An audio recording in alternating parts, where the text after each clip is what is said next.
G'day, my name's John. Welcome to my shed. In this video I'm going to show you how to make a timber blank to make a chambered wooden surfboard. And when I say chambered, I mean a surfboard made out of solid pieces of timber. Shape the board like you would a foam board, then pull all the timber apart, chamber the inside out to hollow it out to reduce the weight, put it back together, clean it up, then go surfing. Okay, let's go. First thing you're going to need is a template, a rocker template. Now these can be all different shapes depending on what kind of board you want to make. This is for a rounded pin tri-fin. Because I'm going to make a quad fish this time, I'm going to use this template, which is the one I used to make this keel fish. Now, I like to use timber about 30mm thick, preferably by 200, because I find I get a lot more timber out of that way, but you can get away with 150. Just put the templates down on the pieces of timber and trace around it, ready for cutting out.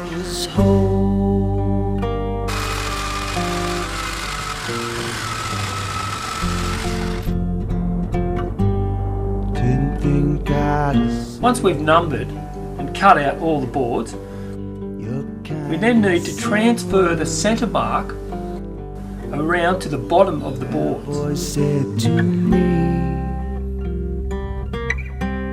to let you be free, and square off each end on the bottom of the template line.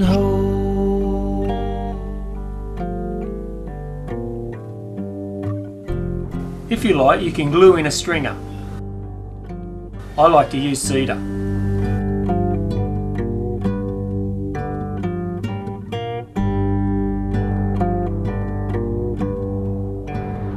Then temporarily put the board together with a clamp, making sure that all the centre marks are lined up.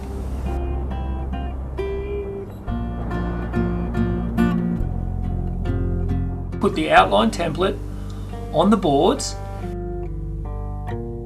and carefully draw the outline shape. So we said our goodbye. This gives us a guide for when we're screwing it together, that we don't go outside the outline shape.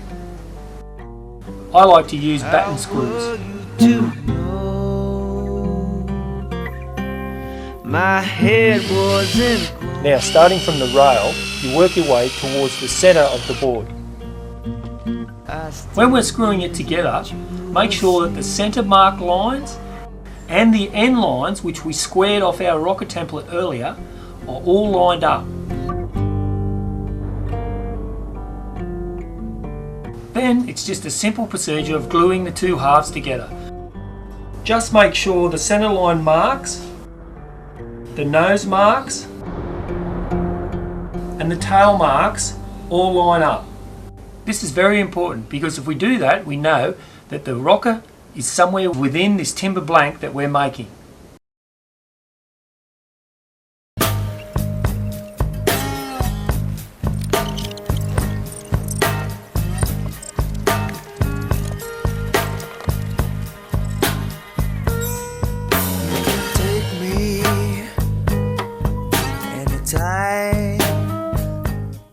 Now I've got a timber blank ready to shape a board from. The shaping technique is basically the same as what you do for a foam board. So when we've shaped it up, ready to pull apart, we'll come back and we'll pick it up from there. I've actually started to foil the board. All I've done is sanded the deck.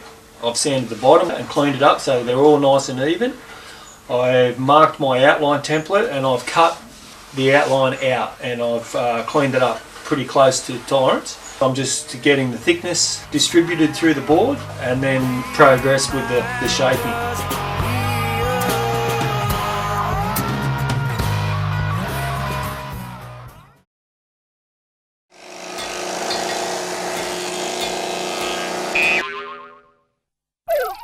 Come inside and we'll check out the shape blank.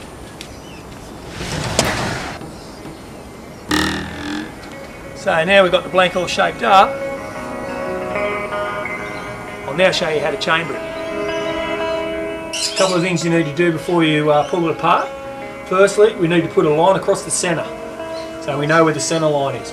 I like to put a line 12 inches up from the tail and also 12 inches up from the nose. That helps when we come back to joining it back together, gluing it back together, we can use those lines as a guide. The other thing we need to do is to mark out where we're going to put our fins, because we're going to be routing out for a couple of boxes there, so we need to leave a bit of meat in there so we can put the boxes in. So set the board up in a rack like this, put your 4 clamps around, then slowly tighten the clamps up and keep cutting, and then keep tightening the clamps, and then eventually the board will crack in half. So now we've got 2 halves. After we've taken all the screws out, we then end up with a whole series of thin strips like this.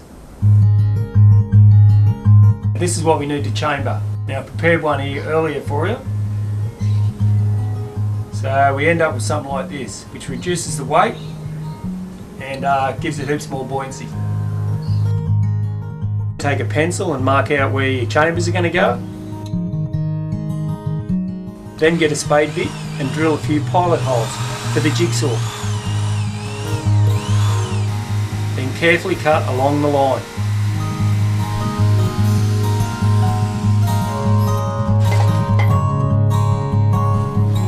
Then when you've got them all done, I like to clean them all up with a rasp, get them nice and neat and get all the wood out that you can.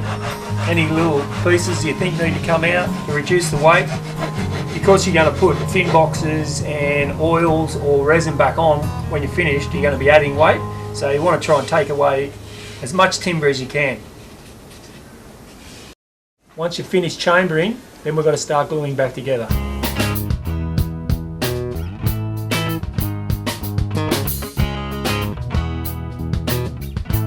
Just remember to line up those marks that we put on the board before we pulled it apart.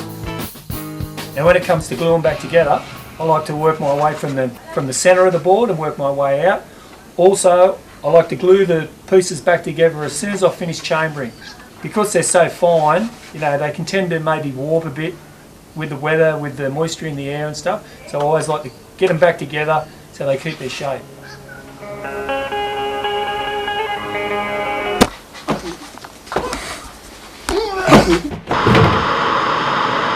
Can't show you all my secrets. Then you finally get down to the last piece of rail.